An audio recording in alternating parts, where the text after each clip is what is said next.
পাতা তো আছে।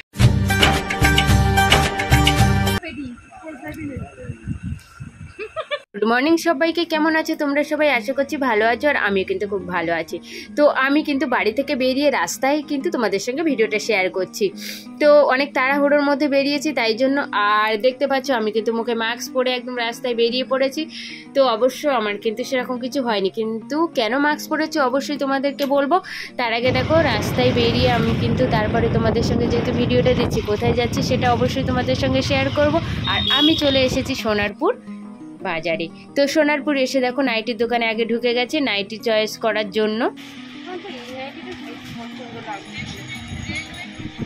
ওনার হাতে যে নাইটিটা ছিল ওটা আমার বেশি পছন্দ লাগছিল, কিন্তু যেহেতু ব্লু কালার, ব্লু না হ্যাঁ ওরকম ব্লু কালার আর কি, তো বর বলছিল ওটা নিতে হবে না, লাল দেখে নাও।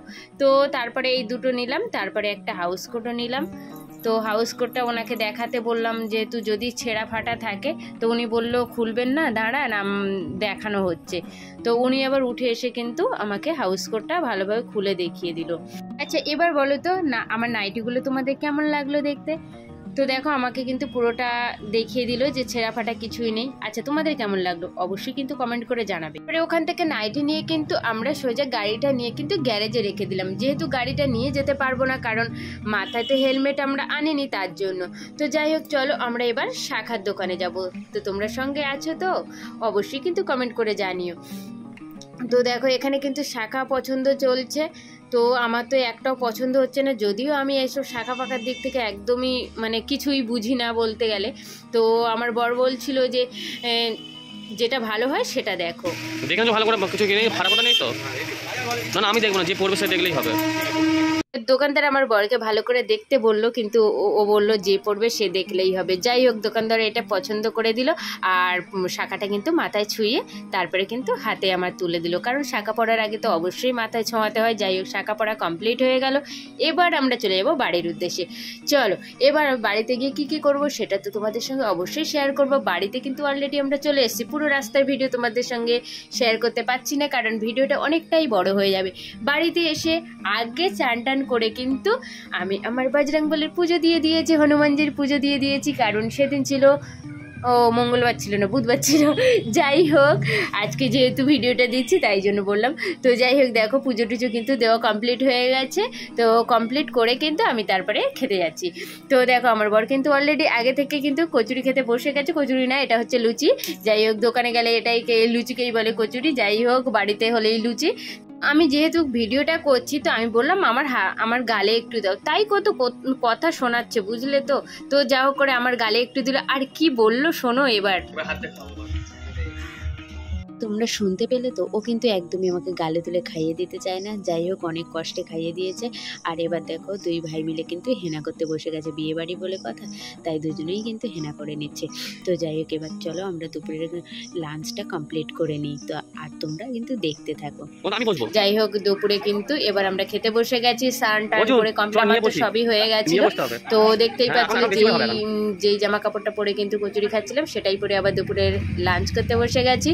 তো বিয়ে বাড়িতে পুরো ফাঁকা, তো আমরা এটা খাচ্ছি দুপুরের লাঞ্চ। চলো কে কে খাচ্ছি চলো দেখাই। আর আমার বর যেহেতু মাথায় হেনা করেছিল তো ওটা না শুকালে তো আর শ্যাম্পু করতে পারবে না, তো দুজনেই দেখো ওই অবস্থায় খাওয়া দাওয়া হচ্ছে। আর যখন খাওয়া দাওয়া হচ্ছিলো তখন কিন্তু বাজে বিকেল 3টে, যেটা আমরা দুপুর 3টে বলি সেটা আমাদের কাছে আবার বিকেল 3টে। তো তারপরে খাওয়া দাওয়া কমপ্লিট করে এসে হাতে একটু মেহেন্দি করে নিচ্ছি আর আলতাও পরে নিচ্ছি। আমার আলতা সিঁদুর করতে বেশ খুব ভালো লাগে, আর তার সাথে যদি একটু হাতে মেহেন্দি হয় তো আরোই ভালো লাগে। তো চলো সন্ধ্যের পরে আমরা কোথায় যাচ্ছি অবশ্যই তোমাদের সঙ্গে শেয়ার করবো। আর এই দেখো বিয়ে বাড়িতে আমরা কিন্তু চলে এসেছি, আর বিকেলে ভিডিও দেওয়ার একদমই সময় পাইনি। তার কারণ কি বলো তো, যদি বিকেলের ভিডিও দিতাম তাহলে কিন্তু আমি রেডি হয়ে বিয়ে বাড়িতে আসতে অনেক দেরি হয়ে যেত। যাই হোক একটা বাড়ির পরে আমাদের বাড়ির পাশেই কিন্তু বিয়ে বাড়ি। তো দেখো বিয়ে বাড়ির কথা বলতে বলতে বর কিন্তু চলে এসেছে। তো দেখো আমার বর কিন্তু পাশে বরকে ধরতেই দাঁড়িয়ে গেছে। তো যাই হোক তোমরা দেখতে থাকো।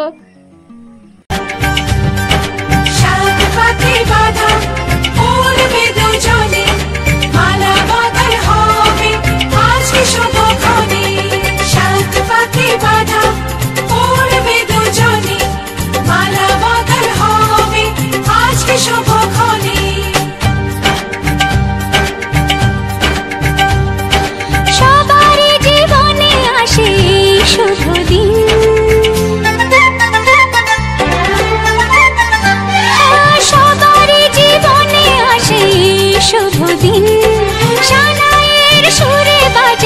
খুশি সারাদিন, দুটি চোখে সব কিছু লাগে যে রঙিন, দুটি চোখে সব কিছু লাগে যে রঙিন। সবারই জীবনে আসে শুভ দিন, সানায়ের সুরে বাজে খুশি সারাদিন, দুটি চোখে সব কিছু লাগে যে হচ্ছে বরের বরণ। আর এদিকে আমার বর দেখো আমাকে কিন্তু কফি সার্ভ করছে, আর কফি যে সার্ভ করে সে কিন্তু বসেই রয়েছে। তো যেহেতু বর এসছে সবাই দেখতে ব্যস্ত, আর আমার শাশুড়ি মা ওখানে কিন্তু বরণ করতে ব্যস্ত, আর আমি এদিকে কিন্তু কফি খেতে ব্যস্ত। তো চলো আমি কোথায় দাঁড়িয়ে কফি খাচ্ছি অবশ্যই তোমাদের দেখাই। তো আমি কিন্তু দাঁড়িয়েছিলাম রাস্তার উপরে, আর সবাই কিন্তু রাস্তার উপরে দাঁড়িয়ে আছে, আমার ননদ, আমার দেওর, সবাই মিলে রয়েছি। চলো দেখানো যাক। এই দেখো আমার ননদ দাঁড়িয়ে গেছে এখানে, আরও একটা ওর বান্ধবীও ছিল আমার, এই একটা ননদ দেখো, ওই যে আমার দেওর দাঁড়িয়ে আছে, এটা হচ্ছে মামা শ্বশুরের ছেলে। যাই হোক, তো সবাই বিয়ে বাড়িতে মোটামুটি খুব ব্যস্ত। তারপর আজকের ভিডিওটা তোমাদের জন্য খুবই স্পেশাল, সেটা হচ্ছে গিয়ে তোমরা কি কখনো বিয়ে বাড়িতে নাইটি আর হাউস কোট পরে খেতে গেছো? তো যেহেতু আমার বাড়ির পেছনে এত গরম আর তার মধ্যে বৃষ্টি হচ্ছিল, খুব গরম ছিল, তারপরে হালকা বৃষ্টি হচ্ছিল, আর বিয়ে বাড়িতে কেউ ছিল না বলেই কিন্তু আমি নাইটি আর হাউস কোট পরে খেতে চলে গেছি। তো আমি তোমাদের ফুল লুকটা দেখাতে পারিনি, তখন খাওয়ার মধ্যে ছিলাম বলে আর উঠে দাঁড়াতে পারিনি। আর আমার বর কিন্তু চারিদিকটা ভিডিও করে দেখাচ্ছিল, মানে বিয়ে বাড়িতে একটাও লোক নেই। তোমরা এমন বিয়ে বাড়ি কখনো দেখেছো নাকি যে নাইটি পরে খেতে যাওয়ার ভিডিও? তো যাই হোক, পুরো ভিডিওটা অবশ্যই তোমরা দেখবে, আর ভালো লাগলে অবশ্যই কমেন্ট করে জানাবে তোমাদের কেমন লাগলো, আর কোথায় কি ভুল হয়েছে সেটাও অবশ্যই তোমরা আমাকে জানাবে। আর এখানে দেখো মাসি শাশুড়ি কিন্তু সার্ভ করছে।